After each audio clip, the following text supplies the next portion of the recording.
மிகு பேரவைத் தலைவர் அவர்களே,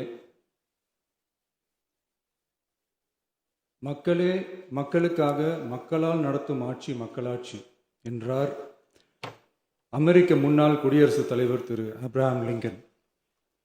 இன்றைக்கு அமைந்துள்ள மக்களாட்சி மலர்வதற்கு மக்களிடம் உள்ள பெரும் எதிர்பார்ப்பு, அவர்களுடைய எதிர்பார்ப்புகளை இப்பேரவையின் கவனத்திற்கு கொண்டு வந்து அதனை செயல்படுத்துவதற்கான திட்டங்களை, சட்டங்களை அமல்படுத்த வேண்டிய பொறுப்பு இப்பேரவைக்கு உள்ளது. அதிகமான மக்கள் அதிக நன்மைகளை இந்த ஆட்சி காலத்தில் நன்மை பெற்றுள்ளார்கள் என்கிற வகையில் நம்முடைய செயல்பாடுகள் அமைய வேண்டும். இங்கே அனைவரும் சமம்.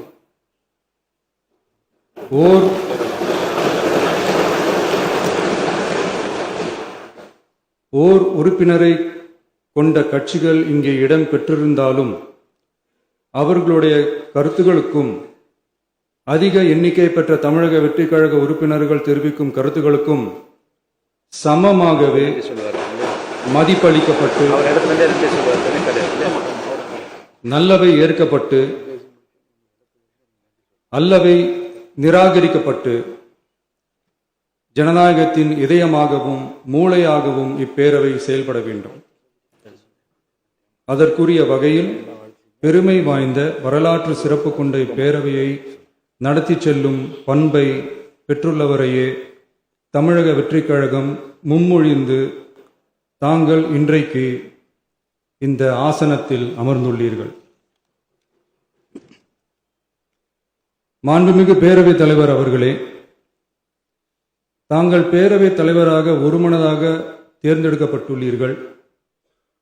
தங்களை இந்த ஆசனத்தில் மாண்புமிகு பேரவை முன்னவரும் எதிர்க்கட்சி தலைவரும் தங்களுடைய கரங்களை பிடித்து அழைத்து சென்று அமர வைத்தார்கள். இந்த சம்பிரதாயம் எப்படி வந்தது என்று சொன்னால் சுவாரஸ்யமாக இருக்கும். பெரிய வரலாறு சம்பவத்தில் உள்ளது. இங்கிலாந்து நாட்டில் உள்ள பாராளுமன்ற நடைமுறைகளை போன்றதே நம்முடைய பாராளுமன்ற நடைமுறைகளும். மன்னராட்சி இருந்த காலத்திலேயே அங்க பாராளுமன்றம் இயங்கியுள்ளது. அக்காலத்தில் அனைத்து அதிகாரங்களையும் பெற்ற மன்னரும் இருந்தார், பாராளுமன்றமும் இயங்கியது. அங்கே மன்னர் ஒரு பணியை செய்ய வேண்டும் என்று விரும்புவார், பாராளுமன்றம் அவருடைய விருப்பத்தை பெரும்பாலும் நிராகரிக்கும். மன்னர் விரும்பிய காரியத்தை பாராளுமன்றம் நிராகரித்து விட்டது என்கிற செய்தியை மன்னருக்கு சொல்ல வேண்டியவர் பாராளுமன்ற தலைவர், ஸ்பீக்கர் என்பார்கள். பாராளுமன்றத்தின் கருத்தை மன்னரிடம் சொல்ல வேண்டியவர் ஸ்பீக்கர். அதற்கு துணிவு வேண்டும். சில பணிகளை செய்வதற்குத்தான் பாராளுமன்றத்தின் அனுமதி வேண்டுமே தவிர அந்த ராஜ்யத்தில் உள்ள எந்த பிரஜைக்கும் மரண தண்டனை விதிக்கும் அதிகாரம் மன்னருக்கு உண்டு. தான் விரும்பியதை பாராளுமன்றம் நிராகரித்து விட்டது என்று சொல்லும் ஸ்பீக்கருக்கு மரண தண்டனை விதிக்கும்படி ஆணையிடுவார். தலையை வெட்டி விடுங்கள் என்று ஆணையிடுவார்கள். இது பலமுறை நடந்ததால் யாருமே இந்த ஸ்பீக்கர் பதவிக்கு வர விரும்ப மாட்டார்கள். எனவே புதிதாக பாராளுமன்றம் அமையும் போது ஸ்பீக்கர் பதவிக்கு ஒருவர் அறிவிக்கப்பட்டவுடன் அவர் உடனே தலை தப்பித்தால் போதும் என்று ஓட்டம் பிடிப்பார். அணை முன்னவரும் எதிர்க்கட்சி தலைவரும் அவரை தடுத்து நிறுத்தி அவர் கைகளை பிடித்து இழுத்து வந்து ஆசனத்தில் அமர வைப்பார்கள். இதுதான் அந்த காலத்தில் இருந்து வந்த மரபு.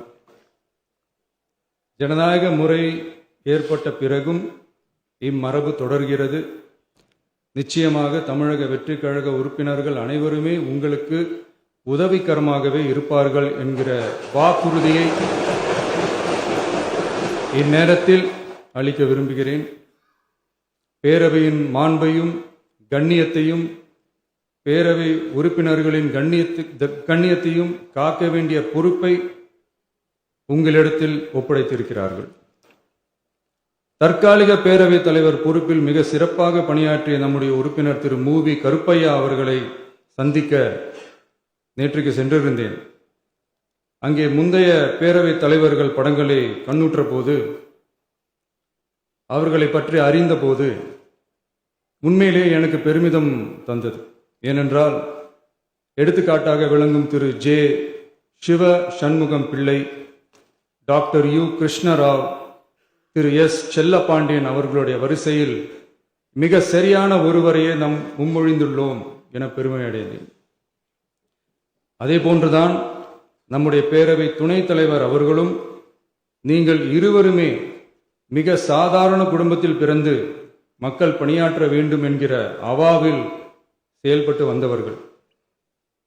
குணம் நாடி குற்றமும் நாடி அவற்றுள் மிகை நாடி மிக்க கொளல் எனும் வள்ளுவரின் வாய்மொழிக்கேற்ப சட்டமன்ற நடவடிக்கைகள் சீராக, செம்மையாக, அமைதியாக நடைபெறும் வகையிலும் சட்டமன்ற ஜனநாயக பண்புகள், நெறிமுறைகள் பேணி பாதுகாக்கப்படும் வகையிலும் இந்த அவைக்கு பேரவைத் தலைவரும் பேரவை துணைத் தலைவரும் பெருமை சேர்ப்பீர்கள் எனும் நம்பிக்கை எனக்கு உண்டு.